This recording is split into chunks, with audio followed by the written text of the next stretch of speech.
Hello mga higala, kumusta kamo diha? Gabi na pero i-share na ko kaninyo ang akong nabatian nga wali nindot kaayo bahin sa milagro, no? Ang iyang tatay may sakit tumor sa tinai. Ang nagwali ani si Brad Israel. Ang iyang edad 8 pa, 8 years old pa siya. Nagkasakit ang tatay niya sa tumor sa tinai. O gisultihan siya sa doktor, tulo na lang kabulan ang taning sa imong kinabuhi o magpaopera ka, wag hapoy pulos. So ang amahan wala na lang nagpaopera, yan na lang ipagasto sa iyang mga anak. So ang asawa naguol silang tanan, apan adunay paglaom diha sa iyang asawa, pinaagi sa pagtuo, pagampo, misalig sila sa Ginoo nga tabangan sila. So sige silag simba, sige silag ampo nga milagruhan ilang tatay.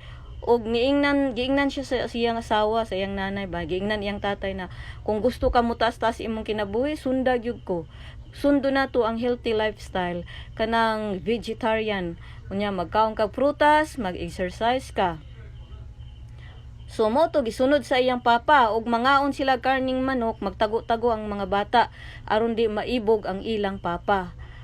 So human niya ng pila ka tuig yang anak nga si Israel naabot nag college, hantod na lang nakatrabaho, gimilagruhan ilang amahan nabuhi pa hantod karon, nag-uma pa gani kuno.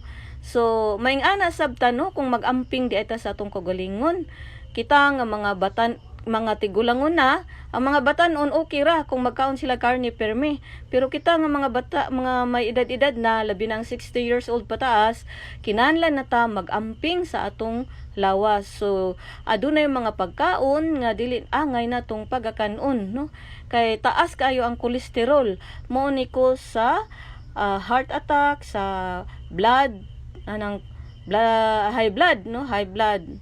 So dapat ato ning likayan kaning mga janitor fish sa kadagatan, ning kinasun, nukos, kugita, pasayan, alimango, ug kaning mga karni sama sa pork, kaning manok, baka, kanding. Kung ganahan jud mo mukaon, ginagmay na lang, unod lang, ayaw ang tambok, no, ayaw lang jud ng tambok, kay mao jud na ang maka-trigger sa mga edad-edaran na.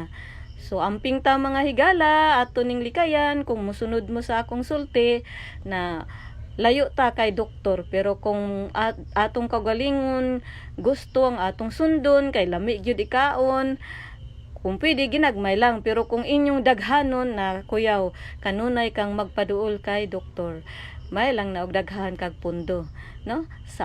Salamat sa inyong pagpamati. God bless everyone.